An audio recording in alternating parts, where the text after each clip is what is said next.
Hello everyone, this is Emmanuel live at South by Southwest EDU with Heather Malin, and we're going to have a conversation about her session and what does the Purpose Lab mean? What does it mean to pursue your purpose? So my name is Heather Malin, and the session that I am participating in today is a panel called What Makes Us Human? And it has to do with education in the age of AI and putting forward our humanity in our schools, especially for our students at this time. That's really, really interesting. You know, the climate that we're living in, how fast technology is moving. I know it can be a scary landscape for parents and even educators right now. Let's talk to us a little bit about tips or like ease people's concerns when it comes to AI and their children.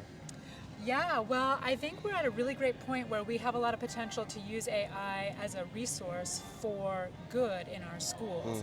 And I say that because, especially through the lens of purpose and purpose development, and what I see, if we want to center purpose development and students' purpose in our schools, with AI, we can actually do that in a way that really puts the focus on what we want for our students in terms of also their humanity, their connection to other people, their connection to society, and their capacity to succeed on their own terms and of their own power. And so what I mean by that is, an example is maybe turning the focus away from our students cheating, are they using AI for the wrong means, but can teachers use AI to give students access more access to what they care about and what they're interested in to attain a higher level in learning about what they care about and what's important to them. And the teacher can spend more time focusing on building that relationship with the students and understanding and knowing who the students are and what they're capable of as people. And because they're not so much focused on having to find content and learning content for every student that meets every student wherever they are, that differentiation is really hard for a teacher. But if the AI can, if technology can help that teacher access content for their students that can help the student escalate towards their purpose, and then the teacher's there as a resource, as a human resource, as a connection, as a person to really build a relationship with. That's my hope. Yeah. Gotcha. Yeah, it makes sense. It's like the teacher still has that role of guidance, essentially, like guiding, mentorship. Those are things that are really important for helping students develop towards the next step, towards their future. Yeah, I agree with that totally. Can you just talk to us a little bit about Purpose Lab? I know you're here to talk about AI, but Purpose Lab really grabbed me, and I can share a little bit about that later. But can you just talk to us a little bit about Purpose Lab? Let people know what that is. Yeah. Anyway, so the Purpose Hub, and the reason it's the hub is that it's a hub of resources for educators and people who work with young people to access resources for supporting students to develop their purpose. And so, like right now, what I have there is I've been doing interviews with the people who are really doing this work and talking about how they bring that work to students and to schools. And so teachers can access those videos and learn from those people who have been doing this work how they do it, because there's a lot of challenges to doing that. And so I can see parents might also access that content. There's also going to be courses, and I'm also available for coaching and consulting to kind of bring more of that work. There's also a directory. There's like a lot of organizations that are doing this work, and it's a matter of finding them because they do incredible work. And so just increasing the access and the connections between the people who want to do this work. Right, awesome. And what led you to this, like, purpose journey? Like, what led you to this? You know what I mean? And and how does it tie into like what you went to school for? What did you go to school for? Where'd you go to school? All of that. All of that. So I actually started out. I was an art teacher in New York. Okay. And that's kind of where I started my career. And I was really interested in art as a way for young people to create the world that they live in. That's kind of what I saw. Is you go out there and you like learn how to be creative so that you can like leave a mark by creating things. And I got into research, and I wanted to do research. I was a teacher for a while, and what I got from getting into research was looking at different ways that young people can be supported and develop that capacity to be a person who creates and shapes the world they live in, their society, their community. And when we look at that happening in all different ways, that's purpose. So how do they find their purpose in their own terms, built on their own strengths, their own values, their own interests, to be someone who shapes and creates the world they live in? And to me, that's purpose, because purpose is about having intentions or ambitions to contribute to the world beyond the self. Yeah, And yeah. so that's how I got into that research, and I was doing that for about 16 years. I just kind of wrapped up doing research in that area at Stanford, and now I want to build on the research to keep bringing it to schools and educators and people who work with youth, with young people, to apply that research. Wow, and that's amazing work. Thank you so much for creating that. I'm a first generation Nigerian. You know what I mean? My parents, if you know any Nigerians, they're like doctor, lawyer, all the, you know what I mean? Yeah. And so for me, like I always had a background in art and marketing. I guess my question is leading to like how can parents support their student who has this inclination, who has this understanding, hey, I want to contribute to society in this specific way. What could you say to parents to kind of help, or any tips or tricks that parents could utilize or think about when they think about helping foster this child's like purpose-driven pursuits?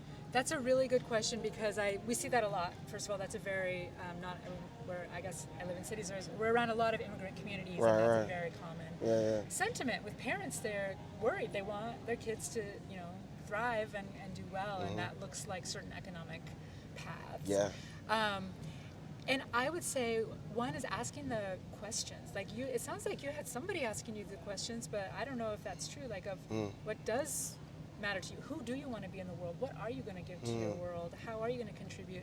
And what is the value in that? And I don't know if your parents ask you those questions, but I feel like the questions were like what you want to do, but it's like more like, I don't think not in that way. It's like, listen, you need to be a doctor, lawyer, this and that, because that's what's going to make money. That's what's going to make you have a comfortable life. Do you get what I mean? So, well, I think the question, from there is for parents and for educators is, what happens? We see a lot of kids now getting to college and then just stopping out and dropping out because they haven't connected with something that they're going to be able to move forward with. And so they don't know the purpose, they don't know the reason they're there. They understand the family purpose, which is super important, right? A lot of people get through because that desire to contribute to their family and be the person their family wants them to be and make their parents proud, that's a huge source of purpose for a lot of people. But does that drive you through organic chemistry and all the things that you need to trigonometry and all that? No. And so a lot of people lose their way on that road. So then it's the conversation is, well, what do you have, what can you do? What are the paths you can pursue that connect with who you really want to be and what you really want to give and what value you have to give to society? And how do you build on that? So, okay, on that note, how do you build on it? What can students do now? Like I'm a student, I'm in high school, and I'm like, hey, I got one. Like, what kind of things can they do to help them navigate so that they can make their college experience worthwhile? You know, versus like me, I went to school to try to be an investment banker. Then I'm like, I don't feel like doing all that. You know what I mean? So well, I think it's a lot of exploring. I mean, teenagers are explorers first and foremost. Like, yes, they that's are. what their brain does. And they need to be exploring novel experiences. And I think expanding that to say, like, okay, you're into the arts. How can you explore? How can you talk to people who work in the arts, maybe, to see mentors or even just low-key mentors to say, like, what do you do? How did you get here? How do you make money doing this? Because an artist working in the arts is not just being an artist, right? There are so many things you can do, and it's a valuable field, and people really cherish the arts in society. So how do you learn about the different paths from that and which ones fit you? And that's one idea. So that's one thing, is kind of really exploring. And by the way, as an adult, I think you are saying, like, if young people from high school were like, where maybe they don't have access to these resources within the school, came to me and said, can you help me navigate this path? I would love that. I would love to hear that and help, have that conversation. So, and then the other thing is, I mean, I hope for educators to do more of this, but really doing the exploration inside too. It's kind of like doing the deep exploration inside. Who am I? Who do I want to be in the world? What values do I want to represent in the world? And then combined with that exploration of what does the world need from me, Right. and what are the options within the things that I care about that other people are already doing, or that might present paths to explore. That's kind of what I think. Yeah, That's a I mean that makes nutshell. that makes sense. Like, and that's like a deeper conversation. Just thinking about, all right, how can teachers, how can admin, how can they help support a student to understand who they are and how they show up in the world. You know what I mean? How does that tie into their education? So that's an excellent point. I totally agree with that. So lastly, we just like to end with asking just a couple quick fire questions. Okay. The first question is, where'd you go to school and what did you major in? I started at San Francisco State University. Okay. Went there for a year and a half. All right. I left. I traveled around a bit. And then I went to Santa Rosa Community College, or junior college. So I went to junior college for a year. All right. And then I transferred to Sarah Lawrence College, which is, I don't know if you know, it's a liberal arts college in New York. Okay. And that's where I finished up. And that's a liberal arts school. So I started majoring in art. And I found through that long journey along the way kind of an interest in the combination between art and psychology, and that's how I ended up becoming a teacher. Makes sense. And really getting interested in like art and the human mind. Like what happens when people make art? How does that develop a human mind? Makes sense. Specifically, so that's how I got on that path. And then I wanted to do more of that in research, so I ended up going to get a PhD. And, so. Wow, dope. What is your favorite college memory? Out of all of them, your path, like out of all your, what's your favorite, like top one that first come to mind? I loved actually like really getting to discover, like for myself, how to create that intersection between art and psychology, because there was art classes and there was psychology classes, and the way I got to really explore that actually is I was lucky enough to get to do some qualitative research in one of my psychology classes, and that meant getting to go do interviews with artists and hear about their experience, and I think that was really pivotal for me. Wow. To be able to see that as an experience where you can learn about people by talking to them, by doing this, by interviewing, and hearing about their perspective and their experience, and that was really huge. That I just wanted to keep going with that forever. So wow. I ended up doing that for a long time. Yeah. That's so awesome. That's so awesome. Doing that. Exactly. If you could say one thing to your high school self, what would that be? High school self, hang in there. High school is an intense time, and it feels like you're never going to get there and you're never going to get through it.